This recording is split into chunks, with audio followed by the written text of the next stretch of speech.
اب بلا تاخیر آپ حضرات کے سامنے میں دعوت خطاب دیتا ہوں حضرت مولانا علامہ اسعد اللہ چترالی صاحب کو. میں ان سے ملتمس ہوں وہ مائک پر تشریف لائیں اور اپنے مخصوص لب و لہجے میں اپنے خیالات کا اظہار فرمائیں. السلام علیکم ورحمۃ اللہ وبرکاتہ.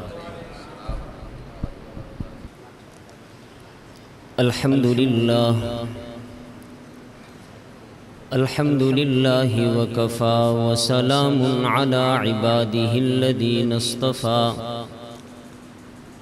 اما بعد فاعوذ باللہ من الشیطان الرجیم. بسم اللہ الرحمن الرحیم. وَقَضَى رَبُّكَ أَلَّا تَعْبُدُوا إِلَّا إِيَّاهُ وَبِالْوَالِدَيْنِ إِحْسَانًا. إِمَّا يَبْلُغَنَّ عِندَكَ الْكِبَرَ أَحَدُهُمَا أَوْ كِلَاهُمَا فَلَا تَقُل لَّهُمَا أُفٍّ وَلَا تَنْهَرْهُمَا وَقُل لَّهُمَا قَوْلًا كَرِيمًا. وَاخْفِضْ لَهُمَا جَنَاحَ الذُّلِّ مِنَ الرَّحْمَةِ وَقُل رَّبِّ ارْحَمْهُمَا كَمَا رَبَّيَانِي صَغِيرًا. وقال النبي صلى الله عليه وسلم رضا الرب في رضا الوالد وسخط الرب في سخط الوالد او كما قال عليه الصلاة والسلام. سر سے لے کر پاؤں تک تنویر ہی تنویر ہے. منہ سے جب وہ بولتا قرآن کی تفسیر ہے. دونوں عالم کا مقصود گر تجھے آرام ہے ان کا دامن تھام لے جن کا محمد نام ہے. انتہائی قابل صد احترام علماء کرام، سامعین کرام، آج کے اس پروگرام کا عنوان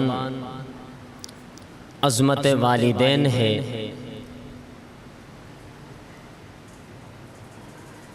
والدین کی عظمت، ان کا مقام،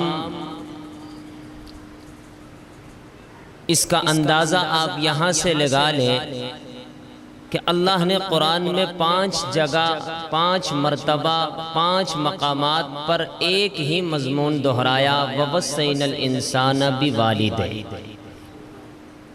کہ ہم تمہیں حکم دیتے ہیں کہ والدین کے ساتھ اچھا سلوک کرو. اور سورہ بنی اسرائیل میں فرمایا وَقَضَى رَبُّكَ أَلَّا تَعْبُدُوا إِلَّا إِيَّاهُ وَبِالْوَالِدَيْنِ إِحْسَانًا، کہ تیرے رب نے یہ فیصلہ کر دیا کہ عبادت صرف اللہ کی. وَبِالْوَالِدَيْنِ إِحْسَانًا، اور والدین کے ساتھ اچھا سلوک کرنا ہے. علامہ قرطبی علیہ الرحمہ لکھتے ہیں اللہ نے اپنی عبادت کا حکم دے کر اس کے ساتھ والدین کی اطاعت کا حکم دیا. اشارہ یہ کر دیا جیسے میری عبادت تم پر واجب ہے اسی طرح تمہارے والدین کی اطاعت بھی تم پر واجب. یا اللہ آپ نے اتنا تو فرما دیا کہ والدین کے ساتھ اچھا سلوک کرو. اس اچھے سلوک کی کوئی جھلک، کوئی مثال وہ بھی سمجھا دیں. اللہ نے فرمایا سنو اما یبلغن عندک الکبر احدہما او کلاہما، کہ تمہارے سامنے تمہارے ماں باپ دونوں یا ان میں سے ایک بوڑھا ہو جائے. فلا تقل لہما اف، تو تم نے انہیں اف بھی نہیں کہنا. علماء کرام موجود ہیں، ہمارے درس نظامی میں کتاب پڑھائی جاتی ہے اصول شاشی. اس کتاب میں صاحب کتاب لکھتے ہیں کہ اللہ نے فلا تقل لہما اف کہہ کے اشارہ اس طرف کر دیا کہ ہر وہ ایسی بات، ہر وہ ایسا اشارہ، ہر وہ ایسا عمل جس سے والدین کو تکلیف ہوتی ہو، اللہ نے اس کو حرام کر دیا۔ یا اللہ اف بھی نہیں کہنا، اچھا ڈانٹ دیں، ولا تنہرہما، ڈانٹنا بھی نہیں، جھڑکنا بھی نہیں، یا اللہ اف بھی نہیں، جھڑکنا بھی نہیں، ڈانٹنا بھی نہیں، پھر کیا کرنا ہے؟ قل لہما قولا کریما، بڑے پیارے انداز میں ان سے گفتگو کرنی ہے، محبت برے لہجے میں ان سے گفتگو کرنی ہے، اور وَاخْفِضْ لَهُمَا جَنَاحَ الذُّلِّ مِنَ الرَّحْمَةِ، اور ان کے سامنے عاجزی سے اپنے بازو پھیلا دے۔ ماں ایک جوتی مارے سر نیچے کر دے کہ ماں اور ماں، اور پھر اللہ نے آخر میں فرمایا تو جتنا اپنے والدین پہ احسان کر لے، جتنا ان کی خدمت کر لے، تو ان کا احسان، ان کا بدلہ پورا نہیں دے سکتا، لہٰذا تو صرف مجھ سے یہ دعا کر لیا کر، رب ارحمہما کما ربیانی صغیرا، اے میرے پروردگار میرے بوڑھے ماں باپ پر اسی طرح شفقت والا معاملہ فرما جیسے انہوں نے بچپن میں مجھ پہ فرمایا۔ یہ دعا علماء کرام نے لکھا کہ اللہ نے اس دعا کی تلقین کر کے یہ پیغام دے دیا کہ تم والدین کا حق ادا نہیں کر سکتے، لہٰذا تم مجھ سے دعا کرو اپنے والدین کے لیے، اور یوں سمجھو کہ تم نے اپنے والدین کا حق ادا کر دیا۔ سامعین محترم، اب آیت بھی نازل ہو گئی، اللہ کے نبی نے صحابہ کو سکھا بھی دی، علماء موجود ہیں، آپ یہ بات جانتے بھی ہیں، جس دور میں قرآن نازل ہوا اس دور میں تھا، بولیے آپ تھے، آپ کے بڑے تھے، بات کو سمجھیے گا، جس وقت قرآن اترا اس وقت میں بھی نہیں تھا، آپ بھی نہیں تھے، اس وقت کون تھے؟ محمد الرسول اللہ صلی اللہ علیہ وسلم کے صحابہ کون تھے؟ آواز نکالو یار، کون تھے؟ تاکہ معلوم ہو کہ میں گھونگوں میں بہروں میں بیان نہیں کرنا، معلوم ہو تو اس وقت کون تھے؟ اونچی آواز سے۔ اور یہاں علماء موجود ہیں، اگر میری بات غلط ہو، اصحاب محمد کا تذکرہ تو رب کی سنت ہے۔ کس کی سنت ہے؟ 1266 آیتیں قرآن کی، وہ کس کی شان میں اتری؟ کس کی شان میں؟ اونچی آواز میں بات کو سمجھیے گا۔ اللہ پاک نے قرآن اتارا، محمد الرسول اللہ صلی اللہ علیہ وسلم نے وہ قرآن صحابہ کو سنایا، قرآن پر صحابہ نے عمل کر کے دکھایا، اسی لیے اللہ نے فرما دیا میں ان سے راضی، یہ مجھ سے راضی۔ بات کو سمجھیے گا۔ سامعین محترم، اگر میں اور آپ یہ چاہتے ہیں کہ ہم اپنے والدین کا احترام کریں، اپنے والدین کا ادب کریں، تو اس کے لیے میرے اور آپ کے پاس جو معیار ہے وہ رسول اللہ صلی اللہ علیہ وسلم کی سیرت ہے۔ ہمیں رسول اللہ صلی اللہ علیہ وسلم کی سیرت کو پڑھنا پڑے گا۔ جب ہم ان کی سیرت کو پڑھیں گے تو پھر ہمارے لیے والدین کی اطاعت کرنا بھی آسان ہے، والدین کی فرما برداری کرنا بھی آسان ہے۔ میں آج کے دن کی مناسبت سے اسی عنوان کو دو چار باتوں میں مزید آپ کے سامنے رکھ کر اجازت چاہوں گا۔ میں نے کہا والدین کی اطاعت ہے، آپ کو محمد الرسول اللہ کی اتباع کرنی پڑے گی، اور میں یہ کہوں گا کہ محمد الرسول اللہ صلی اللہ علیہ وسلم کا مقام، مرتبہ، یہ اس سے بڑھ کے کیا ہو سکتا ہے کہ وہ جس حیثیت میں گئے اس حیثیت میں محمد الرسول اللہ سے بڑھ کر کوئی نہیں ہے۔ اگر وہ منبر پر چڑھ کر خطابت کرتے ہیں تو محمد الرسول اللہ سے بڑھ کر خطیب کوئی نہیں ہے۔ اگر وہ امامت کرتے ہیں محمد الرسول اللہ سے بڑھ کر کوئی امام نہیں ہے۔ اگر وہ تفسیر کرتے ہیں ان سے بڑا مفسر کوئی نہیں ہے۔ اگر وہ تشریح کرتے ہیں ان سے بڑا کوئی شارع نہیں ہے۔ اگر وہ میدان جہاد میں جاتے ہیں ان سے بڑا کوئی مجاہد نہیں ہے۔ اگر وہ کمانڈ سنبھالتے ہیں ان سے بڑا کوئی کمانڈر نہیں ہے۔ وہ شاگرد نکالتے ہیں ان کے شاگردوں سے بڑھ کر کوئی شاگرد نہیں ہے۔ اس لیے یاد رکھیے اگر آپ چاہتے ہیں کہ ہم قرآن پر عمل پیرا ہو تو اس کے لیے محمد الرسول اللہ کی سیرت کو اپنانا پڑے گا، اور اس نبی کی سیرت کی ابتدا میں اور آپ کہاں سے کریں؟ اگر اس نبی کی سیرت کی ابتدا کرنی ہو مجھے اور آپ کو عالم دنیا کو چھوڑ کر عالم ارواح میں جانا پڑے گا، اور میں جب عالم ارواح میں جاتا ہوں اللہ کے اس فرمان وَإِذْ أَخَذَ اللَّهُ مِيثَاقَ النَّبِيِّينَ میں اسی نبی کے عظمت اور رفعت کے ڈنگے بجتے ہوئے نظر آتے ہیں۔ میں اس سے بھی ایک قدم آگے بڑھ کے کہوں میں عالم ارواح کو چھوڑ کر عالم دنیا میں آؤں تو عالم دنیا کے ہر در و دیوار پر، ہر صحرا و بازار پر، ہر منبر و محراب پر، ہر کتاب کے ورق پر، ہر قلم کی نوک پر، ہر پرندے کی اڑان پر، ہر پتھر کی چٹان پر، ہر مچھلی کی زبان پر اسی پاک پیغمبر کے درود و سلام کے ترانے نظر آتے ہیں۔ میں اس سے بھی ایک قدم آگے بڑھ کے کہوں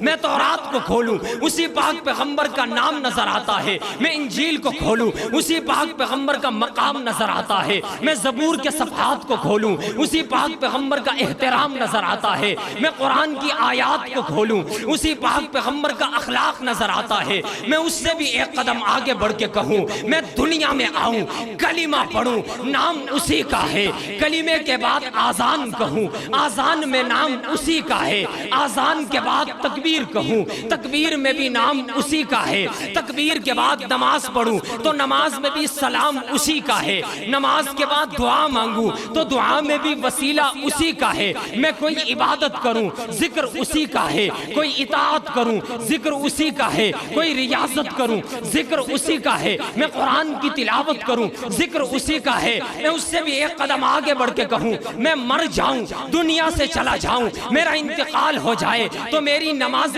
جنازہ میں بھی اسی پاک پیغمبر کا درود پاک نظر آتا ہے۔ میں اس سے بھی ایک قدم آگے بڑھ کے چلوں مجھے قبر میں رکھ دیا جائے تو قبر کے سوالات میں بھی مجھے اسی پاک پیغمبر کا نام نظر آتا ہے۔ میں اس سے بھی ایک قدم آگے چلوں میں قبر سے اٹھوں عالم محشر میں جاؤں تو عالم محشر میں بھی مجھے اسی پاک پیغمبر کا پرچم لہراتا ہوا نظر آتا ہے۔ میں اس سے بھی ایک قدم آگے چلوں میں حوض کوثر پر جاؤں تو حوض کوثر پہ بھی اسی پاک پیغمبر کا جام جھلکتا ہوا نظر آتا ہے۔ میں اس سے بھی ایک قدم آگے چلوں میں پل صراط پر جاؤں تو پل صراط پر بھی اسی پاک پیغمبر کی شفاعت برستی ہوئی نظر آتی ہے۔ میں اس سے بھی ایک قدم آگے چلوں میں در جنت پر جاؤں تو جنت کے ماتھے پر بھی اسی پاک پیغمبر کا نام چمکتا ہوا نظر آتا ہے۔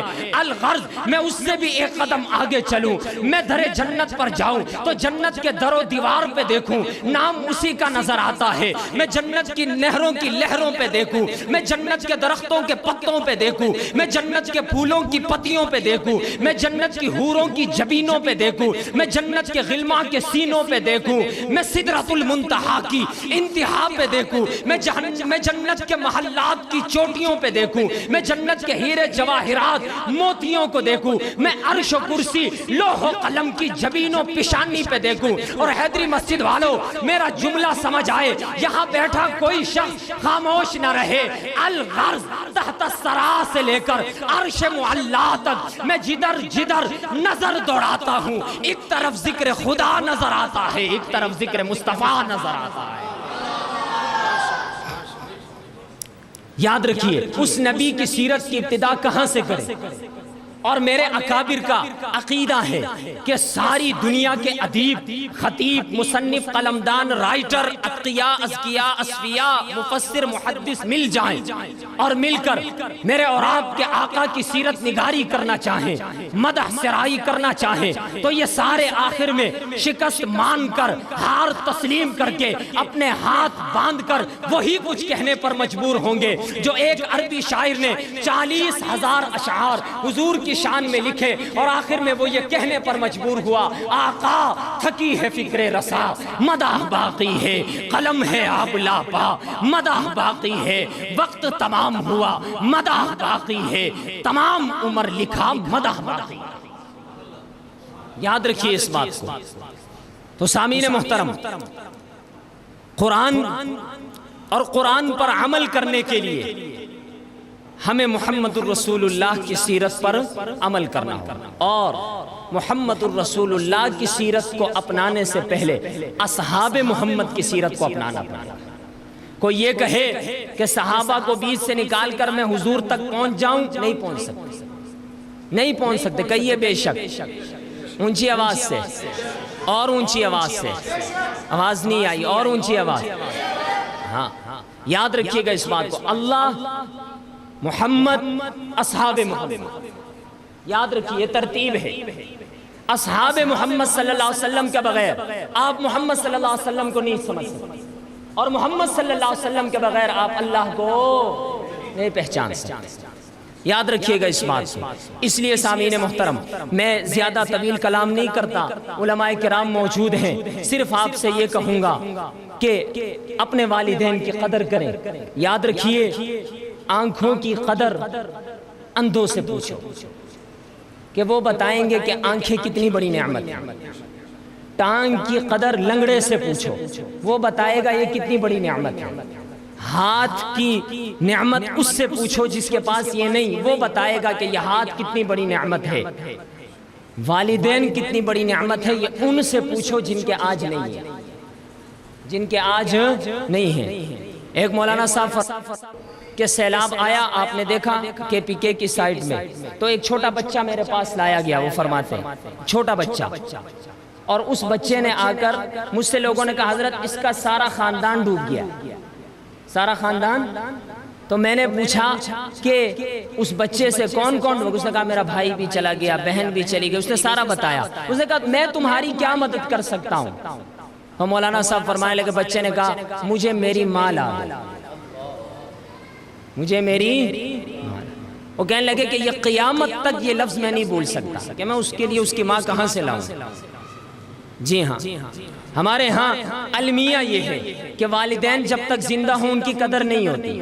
جب وہ دنیا سے چلے جائیں تو پھر ہم بڑے دعوے کرتے ہیں, یہ کرتے تھے, یہ کر دیتے, وہ کر دیتے. بھائی جب تھے تو کیوں نہیں کیا. جی ہاں, اس لیے سامعین محترم میں آپ تمام حضرات سے صرف یہی ایک عہد لینا چاہتا ہوں کہ آئے عزم کریں, جن کے والدین حیات ہیں ان کی خدمت کریں گے, اور جن کے والدین دنیا سے چلے گئے ہیں وہ ان کے لیے دعا کریں گے. اور دعا یہی جو اللہ نے سکھائی. دیکھیں ایک اصول یاد رکھیں, میں نے مولانا کے پاس جانا ہو کسی کام کے لیے درخواست لے کر, اور اس پر انہوں نے دستخط کرنے ہوں, توجہ ہے نا, کیا کرنے ہوں, دستخط کرنے ہوں, تو مولانا مجھے بلائیں کہ ادھر آئیں اور آ کر کہیں کہ جی لکھیں درخواست, میں لکھواتا ہوں. اب یہ اپنے الفاظ مجھے لکھوا رہے ہیں اور میں لکھ رہا ہوں, اور وہی درخواست پھر ان کے پاس جانی ہے. مجھے بتائیں یہ دستخط کریں گے کہ نہیں کریں گے نا؟ کیوں؟ الفاظ ہی ان کے تھے, لکھوائی ہی انہوں نے تھی. تو جو دعا رب خود بتائے وہی ہم رب سے کریں, رب کیسے قبول نہیں کریں؟ رب ارحمہما کما ربیانی. ہماری نماز ختم ہوتی ہے ربنا اغفر لی ولوالدی وللمؤمنین یوم یقوم الحساب, لیکن میں اپنی نماز جب بھی ختم کرتا ہوں تو اس دعا پہ کرتا ہوں رب ارحمہما کما ربیانی صغیرا. آپ بھی یہ دعا جن کو نہیں آتی وہ سیکھ لیں, جن کو آتی ہے وہ یہ عہد کریں کہ ہم جب بھی نماز پڑھیں, فرض پڑھیں, واجب پڑھیں, سنت پڑھیں, نفل پڑھیں, تو ہماری نماز اس دعا پر ختم ہو رب ارحمہما کما ربیانی صغیرا. عہد کرتے ہیں نا انشاءاللہ, ہاتھوں کو بلند کر کے کہیں انشاءاللہ. جو کچھ کہا اللہ اس پر عمل کرنے کی توفیق عطا فرمائے. قاری صاحب کی فرمائش ہے, آپ کی اجازت مولانا جان. صرف ایک بات, آخری بات, رسول اللہ صلی اللہ علیہ وسلم کے مدح سرائی ہر چیز میں کی, ایسا ہی ہے نا؟ ہاں, جیسے بھی آپ نے پڑھا حدیث قدسی ہے, اذا ذکرت ذکرت معی. اللہ نے کہا ہے میرے محبوب جہاں میرا ذکر ہوگا وہاں تیرا بھی ذکر ہو۔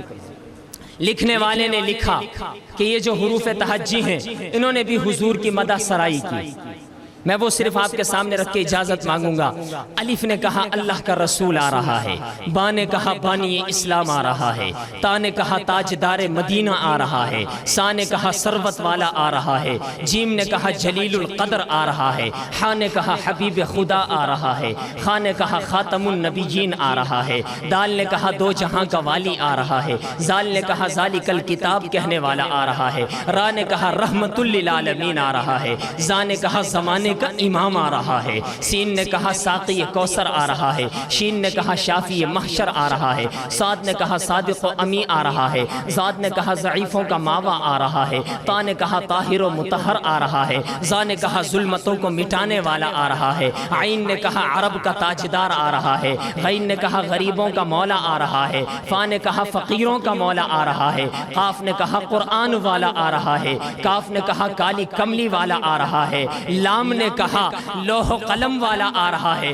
میم نے کہا محمد الرسول اللہ آ رہا ہے، نون نے کہا نبیوں کا سردار آ رہا ہے، واو نے کہا والضحیٰ کے چہرے والا آ رہا ہے، واللیل کی زلفوں والا آ رہا ہے، ہاں نے کہا ہادیے برحق آ رہا ہے، آخری جملہ ہے خاموش کوئی نہ رہیے گا، ہاں نے کہا ہادیے برحق آ رہا ہے، یا نے بھی کہا یثرب کو مدینہ بنانے والا آ رہا ہے۔